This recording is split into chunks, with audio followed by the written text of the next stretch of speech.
Hello and welcome to FPL Animate. My name is Oded and welcome to the best graphic and animation FPL channel. In this video, we'll talk about some tips for active the wildcard in Gameweek 8, what to do and what not to do before. I will show which teams has the best fixture for the long run and which one have the worst, so you consider which players to place on your team, and at last I will show some wildcard templates of how a team could look like and which players to bring in. So before we jump in, if you like the content and the graphics, please press the subscribe button and give this video a like. And now let's jump into it. First of all, of course, you want to choose the players who can give you the most points in the long run. Not for only game week 8 or 9. Try to get a player for even 5 game weeks if the fixtures are there.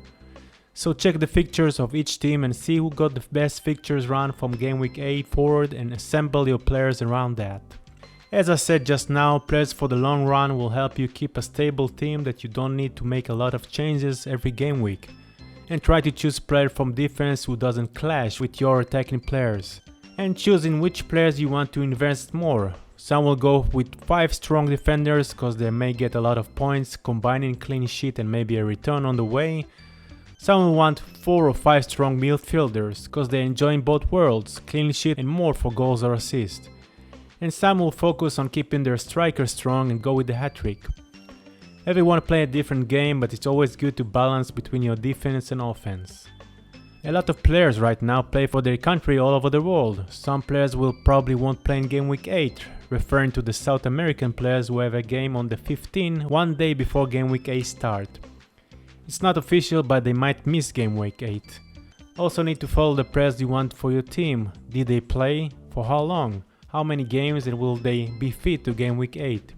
There are always some injuries in those games, so need to keep an eye on players to your fantasy to bring on your team, even though the European games ending on the 10th, so enough time for players to rest before game week 8. Also pay attention to injured players, they may flag now like Alexander-Arnold but may be fit for game week 8. And the last one is not really current. Some people activate their wildcard early to avoid price rise and just want to get it over with. Some wait for the last minute because they're not sure if they want to activate their wildcard this week or wait. And just want to see which players are fit and probably will start. So let's see which teams have the best fixtures coming up and who got the worst. We start with Chelsea, of course, with the best fixtures up until game week 12. Brentford, Norwich, Newcastle and Burnley. Can't get any better than that. A lot of people obviously aiming Lukaku as their main premier striker and 1 or 2 from their defense. Strangely enough, Chelsea defenders scored twice as much goals than Chelsea midfielders and made same amount of assists. So picking 1 or 2 defenders seems like a must for the upcoming fixtures. As always, it's a little bit of a gamble who's going to start in all of those games when they have Champions League in the middle, as you can see the red mark between the league games. Rudiger seems nailed and so is Azpilicueta. Alonso or Chilwell can rotate back and forward and we'll have to see when Reece James will return as well. So a lot of options in defense, only Mount can be a consideration to pick in the midfield, but so far he played only 3 full games and had 2 returns. The fixtures are great, so if you play week in and week out, you may get the big points, but with this price it's a little bit of a gamble. Leeds have on paper 6 easy games in the long run up until game week 15. Southampton and Wolves will be hard to manage with their strong defense, and Leicester and Spurs are always hard to handle. Surprisingly though, their defense are worse than Southampton or Wolves, or Brentford, which Leeds will face in game week 15, and of course Brighton. So it can be an argue which players from Leeds will you place in your team. If so, will Rafinha will play in game week 8? Even if he won't, it could be a great to any team with his great form and low price. I can see him score against any team. If you're aiming for Bamford, need to of course to see if he will be fit. Maybe save a room for him for game week 13. Other players to consider are few. There are many better defenders who got good fixtures than Leeds defenders, but if you want to play differently, not pick what everyone else is picking, you can go for Llorente or even Cooper. I personally have Melier as my first keeper because he makes so many saves and the possibility of more points. If all the injury players return, Leeds can keep a clean sheet against teams that know how to defend but struggle to score. Burnley also got great fixture on paper, but that's where the fixture will stay. If this team cannot score against Norwich at home, I can't see them win against any other team right now. They may keep a clean sheet here and there and their defenders are pretty cheap, but I won't go this way because of how they play till now. Manchester City after Chelsea got the best fixtures up until game week 15, with only Manchester United away seems like a hard game, and then facing Everton and West Ham at home. Same as Chelsea, their defenders is highly picked even though they are more expensive and get less returns, but so far there isn't a high rotation in this area. Walker, Diaz, Laporte and Cancelo when fit start in each game in the league and in the Champions League as well. This can change anytime, so pick wisely. Same as the midfielders. Need to guess who will start in the Champions League, how long he's going to play, and will he play the next game in the league.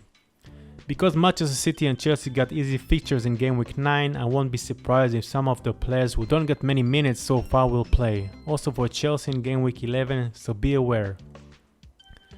Liverpool hardly rotate their players, so same picks as always. Salah, Alexander-Arnold, Jota and even Van Dijk. What I will say that if you're looking for a cheap differential to your team, you can consider Curtis Jones. In his first full games he had 2 returns and it seems he is taking the place of Elliott in front. I'm seriously considering him in my team as a cheap midfielder. Aston Villa, Southampton and Spurs all have a good kind of fixtures. Can bet on Aston Villa defenders or even Ings until the main midfield will start playing full games. Southampton, I will recommend Livramento of course, and even McCarthy will come in 4.5 million price and got nice fixtures ahead. Better fixtures than Sanchez, so you might want to think differently if you trust Southampton defense. And Spurs you can hold off until game week 13 to get some attacking or defender players. For me, Son can score against any team, just a matter of price and when to bring him on. And for the worst fixtures, I definitely will stay away from Manchester United players for now. They facing the hardest game there is in 6 game weeks and they got Champions League between them, so I'm not seeing any clean sheet or high score from them on this run. West Ham fixtures are the same, less hard but still facing hard teams, and even the low table teams on paper have a strong defense. So Antonio can be a keeper, but I will watch out for now to take West Ham defenders or even Panorama. Let's not forget they also play Europe, so nowhere to bring their players for the long run now. And the other teams you can see their fixtures when you can transfer some of the players from those teams into your squad. You need to do some planning for the short run to see which team to build first and who can be your transfer for every week. So I built some wildcard templates just to show some example of which teams you can get for 100 million budget if you have one.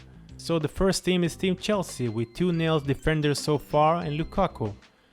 Place McCarthy and Duffy, who have a great fixture in game week 8, as a cheap goalie and a defender to start, and Cancelo. And you got Raya from Brentford as the second keeper and Livramento as the 5th defender. The midfielders are even. Every player here will play every game if he fit, and Webo from Brentford will wait to his chance to play from game week 10.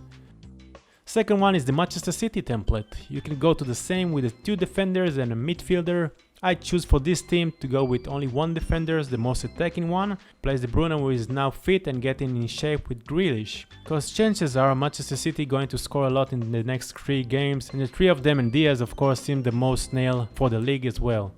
Around them not many changes, the main one is Jimenez, and the goalkeepers are much cheaper to get 3 premium players. Of course, if you don't have 1 million budget now, and most of us don't have it, you can get even cheaper midfielder than Douglas Luiz or even cheaper defender. And the last template is more of a differential one. No Salah here for those who just don't want to own him, but you got Alexander-Arnold and the formation is different with only 3 defenders and 3 strikers. You got quality in every possession and got strong bench as well. Even got a representative from Arsenal with Tomiyasu on the bench, just to spice things up. So no matter which players are you going to choose, look at their fixtures from 4 or 5 games ahead and try to get players who can rotate well with the bench if necessary and will surely start. Easy to say than done, but that's FPL for you. So this is it for now. Goodbye for now and good luck to all.